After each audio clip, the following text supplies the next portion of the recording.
Assalamualaikum warahmatullahi wabarakatuh. Kembali lagi di channel Nasihat Kehidupan Misteri.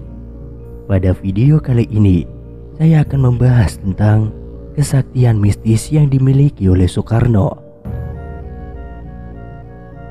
Insinyur Soekarno merupakan Presiden pertama Republik Indonesia yang telah meninggal dunia pada 21 Juli 1970. Selain memiliki keahlian dalam hal pemerintahan, Insinyur Soekarno juga memiliki keahlian di bidang spiritual, kebatinan, serta keahlian mistis, dan juga memiliki kesaktian-kesaktian yang besar.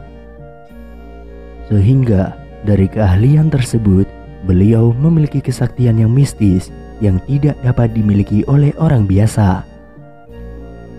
Dilansir dari kanal YouTube Sentani, berikut kesaktian yang ada pada diri Soekarno. Yang pertama, memiliki ilmu sabdo dadi.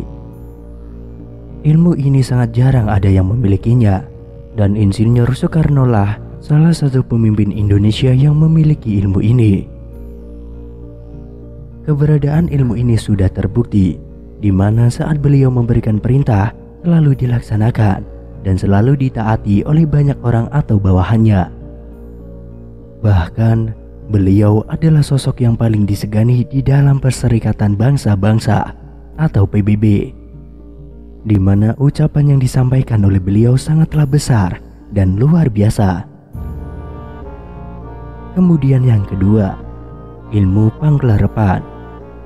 Ilmu ini sudah tidak asing lagi bagi orang Jawa, di mana ilmu ini mampu membuat semua orang mendengarkan dengan baik apa yang sedang dipidatokan atau ceramah dari Soekarno.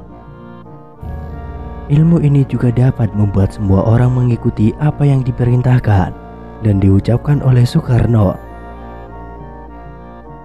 Ilmu yang ketiga, ilmu bolo sewu. Hal ini dibuktikan saat beliau akan dibunuh oleh musuh pada zaman dahulu sebanyak 7 kali misi pembunuhan. Namun misi tersebut semuanya gagal karena Soekarno berhasil lolos.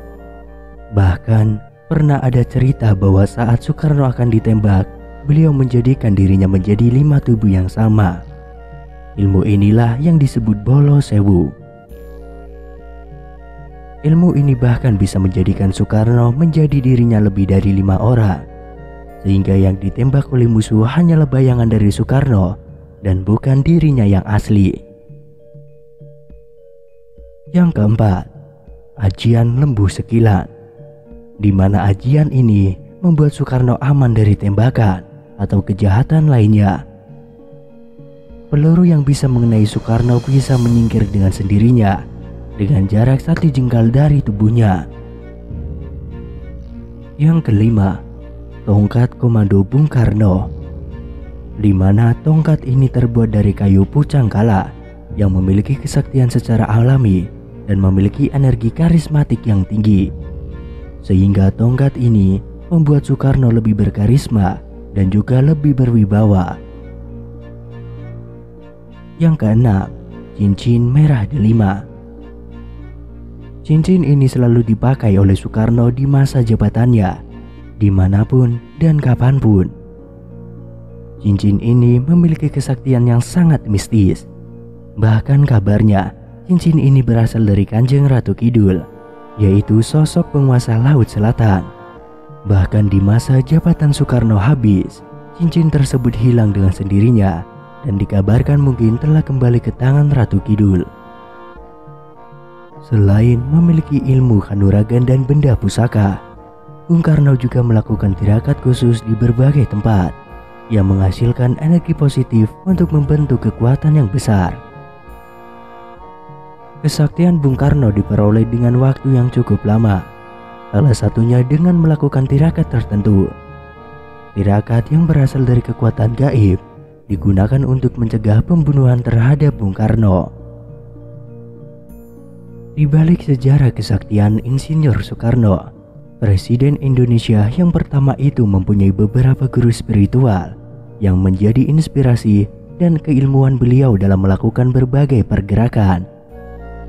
Mereka semua adalah tokoh pahlawan perjuangan dalam kemerdekaan Republik Indonesia. Bahkan salah satu tongkat komando yang dipegang Soekarno dikisahkan juga merupakan salah satu pemberian dari guru spiritualnya. Guru spiritual Soekarno yang pertama adalah Hos Cokro Aminoto.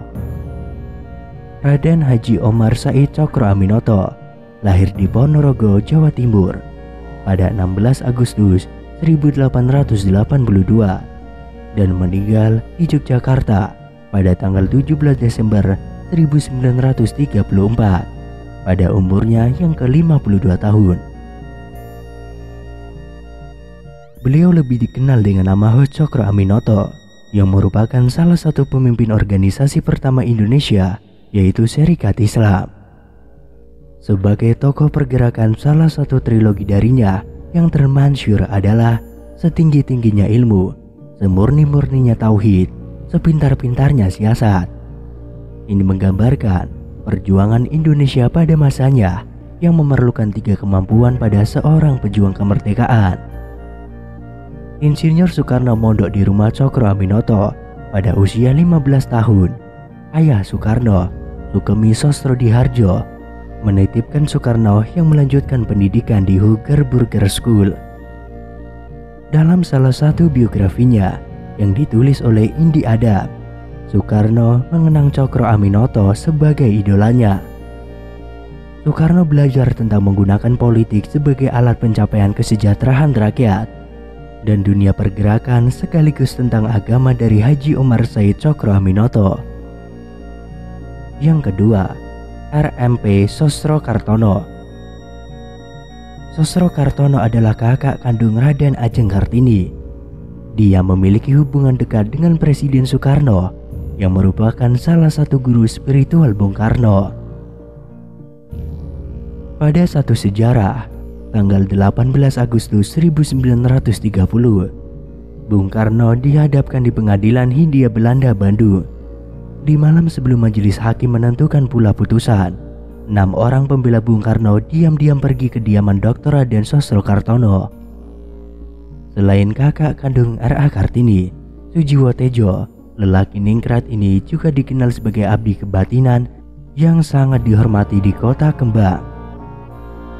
Di dalam rumah Raden Sosrokartono sudah ada 6 kursi setengah melingkar menghadap beliau tanpa memerintahkan sebelumnya.